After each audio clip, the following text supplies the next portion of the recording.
Hello दोस्तों, नमस्कार। आपका स्वागत है मेरे चैनल पे। भारतीय बैंकिंग के टॉपिक से रिलेटेड हम आज क्वेश्चंस देखने वाले हैं, क्योंकि इसमें मोस्ट इम्पॉर्टेंट है कि पूरा बैंक के अलावा जैसे किस एक्ट के थ्रू होता है ना, राष्ट्रीयकरण कब हुआ, मतलब किस में कौन सा डे मनाया जाता है बैंक का, ये सब है ना, गवर्नर कौन थे।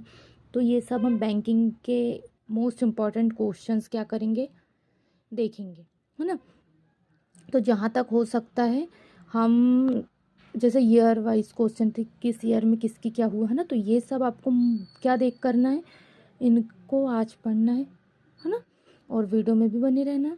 और चलिए आइए स्टार्ट करते हैं। देखिए, यूरोपीय पद्धति पर आधारित जो भारत का पहला बैंक है, तो वो क्या था, बैंक ऑफ हिंदुस्तान था। उसका नाम क्या था, बैंक ऑफ हिंदुस्तान। और किसके बेस पे आधारित करोगे, यूरोपीय पद्धति के बेस पे, है ना। बैंक ऑफ हिंदुस्तान 1770 ईस्वी में, 1770 जो था, उसमें क्या करा था इन लोगों ने, बैंक ऑफ हिंदुस्तान की स्थापना हुई थी, है ना, 1770 में। याद रखिएगा, यूरोपीय पद्धति और बैंक ऑफ हिंदुस्तान याद रखिएगा नाम। और वो क्योंकि फर्स्ट है ना, भारत का पहला, इसीलिए। अब बोल रहा है सीमित देयता के आधार पर प्रथम भारतीय बैंक जो अवध है, कमर्शियल बैंक, है ना। क्या है, सीमित देयता के आधार पर प्रथम भारतीय बैंक जो है अवध कमर्शियल बैंक, उसकी स्थापना हुई थी 1881 में, है ना। ठीक है, अवध कमर्शियल बैंक याद रखिएगा, प्रथम भारतीय बैंक है, सीमित देयता के आधार पे है ये। ठीक है, पूर्ण रूप से भारत जो है वो देश का पहला बैंक 1894 में स्थापित हुआ।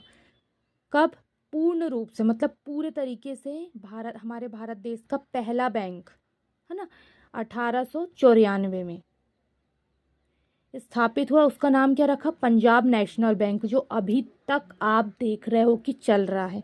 हमारा पूर्ण रूप से हमारे भारत देश का पहला बैंक सन है 1894, पंजाब नेशनल बैंक, याद रखिएगा। मोस्ट इम्पॉर्टेंट क्वेश्चन है, ठीक है।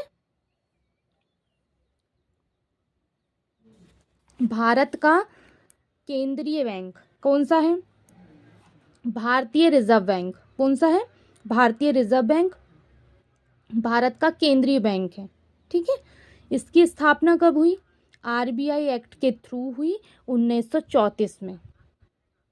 केंद्रीय बैंक है हमारा भारतीय रिजर्व बैंक, जिसकी स्थापना हुई आरबीआई एक्ट के थ्रू 1934 में, अनुसूची 2 के तहत, है ना। अनुसूची 2 के तहत हुई 1 अप्रैल 1935 को 5 करोड़ रुपए की जो अधिकृत पूंजी के साथ हुई थी, 5 करोड़ रुपए की अधिकृत पूंजी के साथ हुई थी। एक्ट था 1934 का, अनुसूची थी 2, आरबीआई एक्ट लगा 1 अप्रैल 1935 को, लेकिन 5 करोड़ रुपए के अधिकृत सूची, नाम क्या है, भारतीय रिजर्व बैंक, हमारा आरबीआई। ठीक है, भारतीय रिजर्व बैंक का मुख्यालय कहाँ है, मुंबई में। कहाँ है, मुंबई में। का राष्ट्रीयकरण कब हुआ, 1 जनवरी 1949 को, है ना। इसका राष्ट्रीयकरण किया गया 1 जनवरी 1949 को। भारतीय रिजर्व बैंक मुख्यालय कहाँ है, मुंबई में। इस तरीके से आपको याद रखना है। भारत का सबसे बड़ा सरकार का बैंकर तथा बैंकों का बैंक, भारत का सबसे बड़ा बैंक, मतलब भारत का सबसे बड़ा बैंक है हमारे भारत देश का, और क्या है, सरकार का बैंकर है, ये सरकार का बैंकर है। भारत का सबसे बड़ा बैंक, सरकार का बैंकर और बैंकों का बैंक, है ना। कौन सा है, भारतीय रिजर्व बैंक, है ना।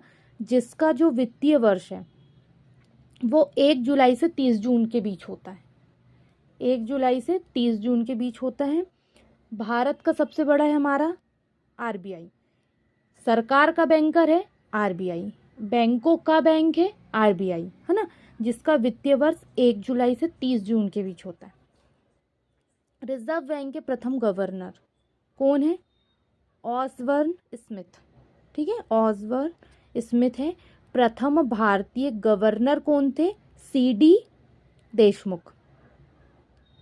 कौन थे, सीडी देशमुख। तथा प्रथम महिला कौन थी, डिप्टी गवर्नर KG उदेशी। प्रथम गवर्नर कौन थे? ऑस्बर्न स्मिथ, ठीक है। लेकिन भारतीय गवर्नर कौन थे? CD देशमुख। और प्रथम महिला डिप्टी गवर्नर कौन बनी? KG उदेशी, है ना। तो आज के लिए बस इतना ही, क्योंकि इतना मोस्ट इम्पॉर्टेंट है, ये भूलना नहीं है, तो बहुत अच्छे तरीके से देखना है ना। आज के इतने क्वेश्चन है, तो इतने क्वेश्चनों को बहुत बहुत बहुत बेस्ट तरीके से पढ़ना है, क्योंकि सन के साथ याद करने हैं, किसको क्या दिया एक्ट, क्योंकि एक ही लाइन में 2 क्वेश्चन बन रहे हैं, तो वैसे याद करने हैं, है ना। इसमें 3 बन रहे हैं, इसमें 4 बन रहे हैं। सब सरकार का सबसे बड़ा बैंक आ गया भारत का, सरकार का बैंकर पूछ लिया, बैंकों का बैंक पूछ लिया, वित्तीय वर्ष पूछ लिया, है ना। वो यहाँ मुख्यालय पूछ लिया, राष्ट्रीयकरण पूछ लिया, ऐसे एक एक लाइन में 2-2 3-3 क्वेश्चन बन रहे हैं। तो इसलिए मोस्ट इम्पॉर्टेंट है कि क्वेश्चनों की तैयारी करनी है, और उसके बाद कल रिवीजन करना है। इसके बाद नेक्स्ट वीडियो हम कल लेके आएंगे इसी के जस्ट आगे से। आज के लिए बस इतना ही, धन्यवाद।